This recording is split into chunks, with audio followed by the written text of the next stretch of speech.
ನೋಡಿ, ನೀವು ಯಾವುದಾದ್ರೂ ಆಸ್ಪತ್ರೆಗೆ ಹೋದರೆ, ಅಂದರೆ ಸರ್ಕಾರಿ ಆಸ್ಪತ್ರೆಗೆ ಹೋದರೆ ಅಲ್ಲಿ ನಿಮಗೆ ಸ್ಕ್ಯಾನಿಂಗ್ ಆಗಲ್ಲ. ಯಾಕೆ ಆಗಲ್ಲ ಅಂತಂದರೆ ಕೋಟಿ ಕೋಟಿ ಬಾಕಿ ಉಳಿಸ್ಕೊಂಡಿದೆ ರಾಜ್ಯ ಸರ್ಕಾರ.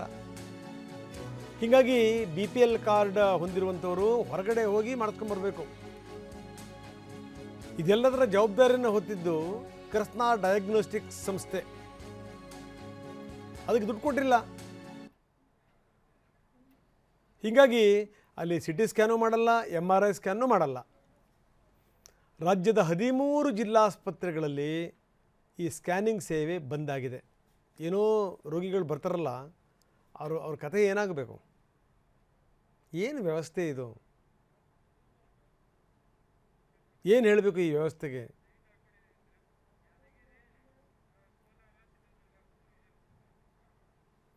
ನಾವು ತೋರಿಸ್ತಾ ಇದ್ದೀವಿ ದೃಶ್ಯಾವಳಿಗಳನ್ನು. ಎಲ್ಲೆಲ್ಲಿ ಜನ ಕಾಯ್ತಾ ಇದ್ದಾರೆ. ಎಲ್ಲರೂ ದುಡ್ಡಿದ್ದಂಥವ್ರು ಇರ್ತಾರ, BPL ಕಾರ್ಡ್ದಾರರು ಪರದಾಡ್ತಾ ಇದ್ದಾರೆ. ಧಾರವಾಡದ ಜಿಲ್ಲಾಸ್ಪತ್ರೆ ತೋರಿಸ್ತಾ ಇದ್ದೀವಿ.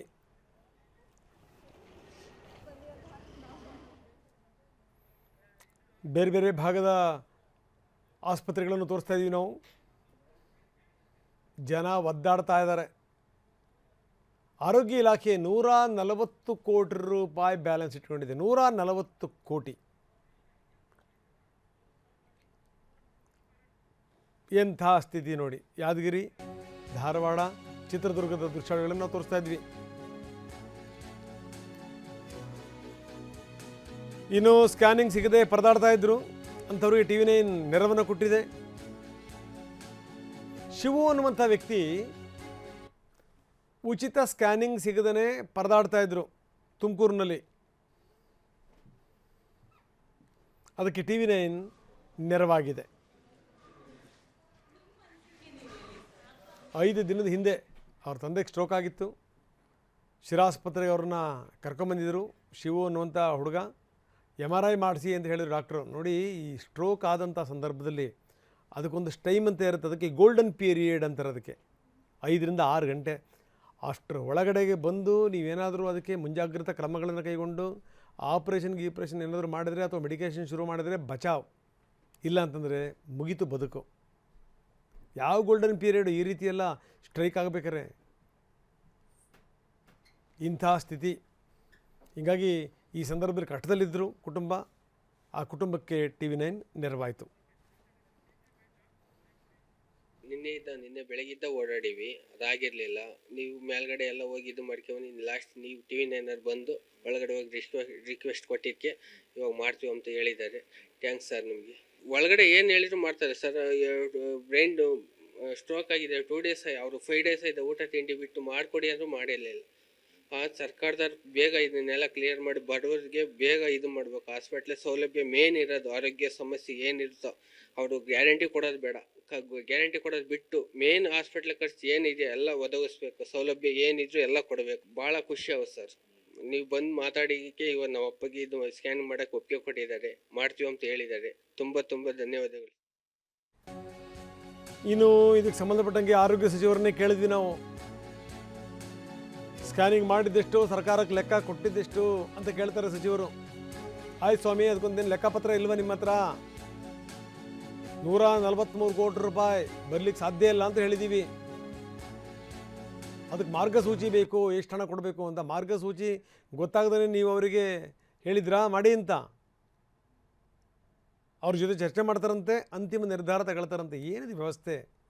ಹೀಗೆ ಸೇವೆ ನಿಲ್ಲಿಸೋ ತನಕ ಸುಮ್ಮ ಕೂತ್ಕೊಂಡು ಈಗ ನೀವು ಮಾತಾಡ್ತೀವಿ ಅಂತಂದ್ರೆ ಆಗುತ್ತಾ? 19ನೇ ಇಸ್ವಿಯಿಂದ ಅದು ಒಂದು ಡಿಸ್ಪ್ಯೂಟೆಡ್. ಅವರು ಪೇಮೆಂಟ್ಸ್ ಕೇಳ್ತಾ ಇದ್ದಾರೆ.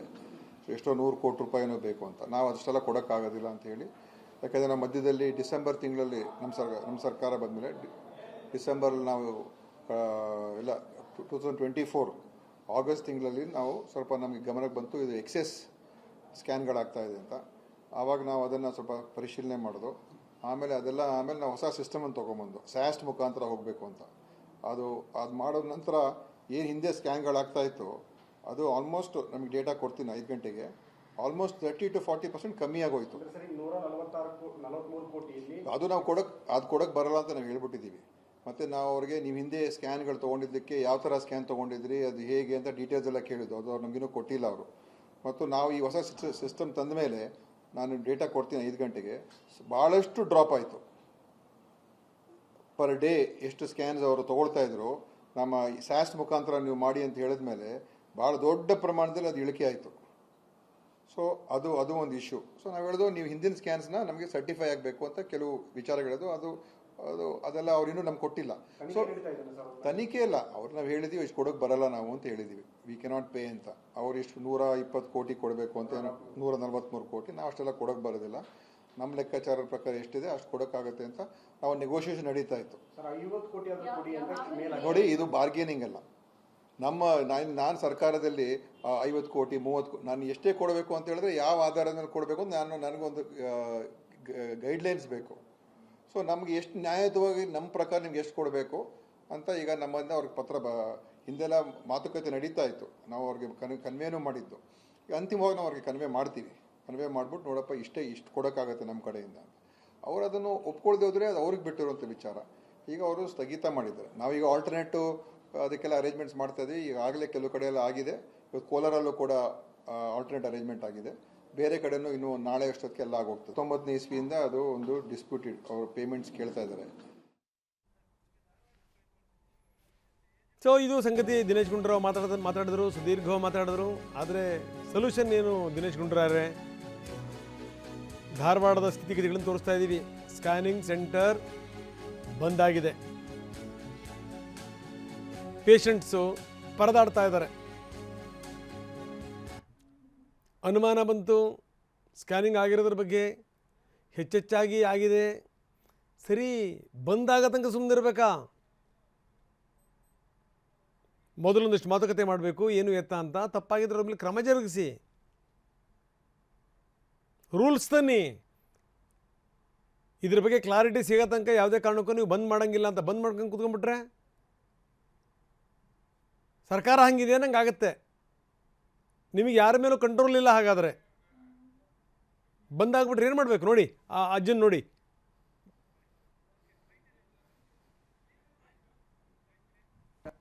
ನಂದು ಹೊಟ್ಟಿದು ಪ್ರೋಗ್ರಾಮ್ ಐತ್ರಿ, ನ್ಯೂಯಾಗ ಅದೈತ್ರಿ. ಅದಕ್ಕೆ ನಾವು ಇದನ್ನ ಡಾಕ್ಟ್ರ್ ಏನು ಹೇಳಿದ್ರು, ಮತ್ತು ನನಗೆ ಸ್ಕ್ಯಾನಿಂಗ್ ಮಾಡಿಸ್ಬೇಕು, ಸಿಟಿ ಸ್ಕ್ಯಾನಿಂಗ್ ಮಾಡಿಸ್ಬೇಕು, ಆಮೇಲೆ ಕೊಟ್ಟಕೈತೆ ಅಂತ ನಿನ್ನೆ ಬರೆದು ಕೊಟ್ಟಿದ್ರಿ. ನಿನ್ನೆನೂ ಬಂದು ಹಾಲಿರಿ, ನಿನ್ನೆನೂ ಬಂದೈತಿ ಅಂತಂದ್ರೆ ಮತ್ತು ಮುಂಜಾನಾಗೂ ಬಂದಿದ್ರಿ, ಈಗೂ ಬಂದೈತಿ ಹಿಂಗೆ ಮಾಡೋದಿಲ್ಲ ಅಂತಂದ್ರೆ ಮತ್ತು ನಾವು ಸುಮ್ಮನೆ ಕುಂತೀವಿ. ಇನ್ನೂ ಊಟ ಸೇಕ್ ಮಾಡಿದ್ರಿ ಇವತ್ತು. ಯಾಕೆ ಸ್ಕ್ಯಾನಿಂಗ್ ಮಾಡ್ಬೇಕು, ಊಟ ಮಾಡಬೇಡ ಅಂತ ಹೇಳಿದ್ರು. ಇಷ್ಟಕ್ಕಾಗಿ ನಾವು ಇಲ್ಲಿ ಬಂದಿದ್ವಿ. ಮತ್ತು ಇಲ್ಲಿ ಬರ್ಬೋಣ ಮತ್ತು ಮಾಡೋದಿಲ್ಲ ಅಂತಂದ್ರೆ ಸುಮ್ಮನೆ ಅದೇ ಬಿಡ್ತೀವಿ. ಈಗ ಮತ್ತು ಬಂದರೆ ನೋಡಿ ಬರ್ಬೇಕಂತ ಕೇಳ್ಬೇಕಂತ ಬಂದೇ ಇದ್ದಿದ್ದೆ. ಮತ್ತು ಇಲ್ಲಿ ಇನ್ನೂ ಇನ್ನೂ ಬಂದೈತೆ ಅಂತಂದರೆ ಸುಮ್ಮನೆ ಕುಂತೀವಿ.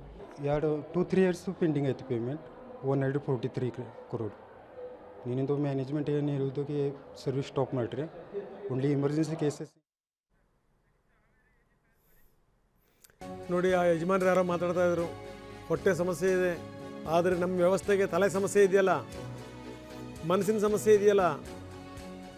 ಬಂದಾಗ ತನಕ ಕೂತ್ಕೊಂಡು ಈಗ ಅವರು ಮಾತುಕತೆ ಸ್ಕ್ಯಾನಿಂಗ್ ಜಾಸ್ತಿ ಆಗಿತ್ತು ಅಂತಾರೆ. ಏನು ಹೇಳ್ತೀರಿ? ಜನ ಎಲ್ಲ ದುಡ್ಡಿದ್ದಂಥವ್ರು ಇರ್ತಾರ? ನಿಮ್ಮ ಮನೆಯಲ್ಲಿ ನಿಮ್ಮ ತಂದೆಗೋ ನಿಮ್ಮ ಅಜ್ಜಂಗೋ ಹಿಂಗೆ ಆದರೆ ಹಿಂಗೆ ಹೇಳ್ತೀರ ನೀವು? ಕೇಳ್ತಾ ಇದ್ದೀನಿ ನಾನು ಅಧಿಕಾರಿಗಳಿಗೆ. ಇದು ವ್ಯವಸ್ಥೆಯ ಫೇಲ್ಯೂರ್. ಇದು ಜನ ಸಾಯ್ತಾ ಇದ್ದಾರೆ. ಏನಾದರೂ ತೊಂದರೆಗಳಿದ್ರೆ ಸ್ಕ್ಯಾನಿಂಗ್ ಅನ್ನೋದನ್ನು ಯಾವಾಗ ಹೇಳ್ತಾರೆ ಹೇಳಿ? ಯಾವುದನ್ನು ಮೇಲ್ನೋಟಕ್ಕೆ ಕಂಡು ಹಿಡಲಿಕ್ಕೆ ಸಾಧ್ಯ ಇಲ್ವಲ್ಲ ಅದನ್ನು ಹೇಳ್ತಾರೆ. ಅದಕ್ಕೆ ಹೇಳೋದು ಏನೋ ಎಕ್ಸ್ರೇ ಪಕ್ಸ್ರೇನಲ್ಲಿ ಎಲ್ಲವೂ ಕೂಡ ಗೊತ್ತಾಗುತ್ತೆ ಅಂತಂದರೆ ಸ್ಕ್ಯಾನಿಂಗಿಗೆ ಯಾಕೆ ಹೋಗ್ತಾರೆ? ಈಗ ಇವ್ರು ಕತೆ ಹೇಳೋದು ಆಯಿತು. ಯಾವಾಗಿನಿಂದಲೂ ಅವ್ರು ಲೆಕ್ಕ ಕೇಳ್ತಾ ಇದ್ದಾರೆ. 140 ಕೋಟಿ ರೂಪಾಯಿ ಬ್ಯಾಲೆನ್ಸ್ ಆಯಿತು. ಅದರಲ್ಲಿ ಲೋಪಗಳಿದೆ ಅಂತಲೇ ಹೇಳೋಣ, ದೋಷಗಳಿದೆಯಪ್ಪ.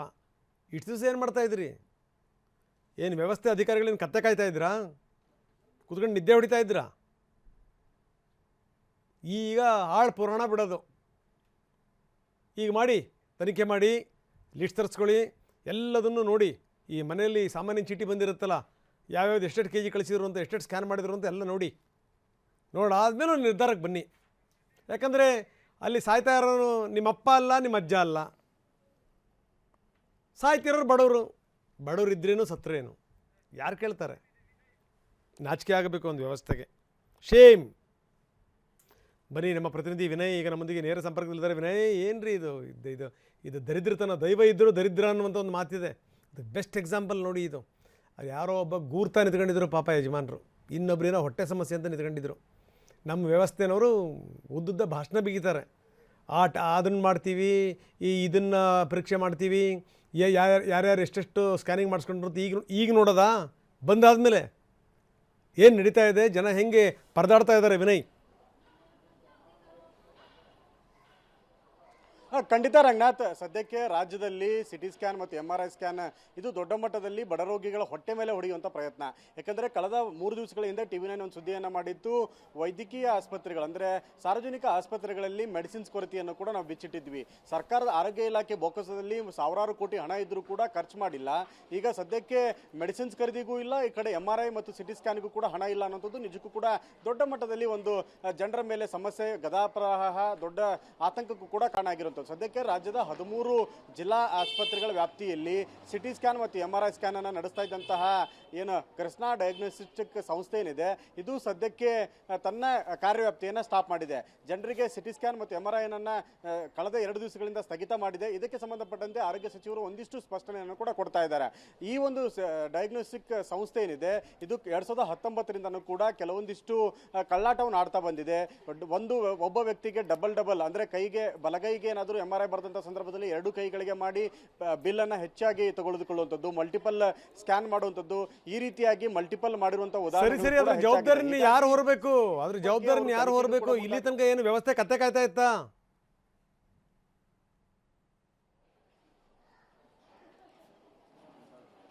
ವಿನಯ್, ಇದು ಸಂಗತಿ ಎರಡೆರಡು ಸರಿ ಆಗಿತ್ತು. ಎಡಗೈದು ಅಂತಂದರೆ ಎಡಗೈದು ಬಲಗೈದು ಸೇರಿಸಿ ಮಾಡಿದ್ರು.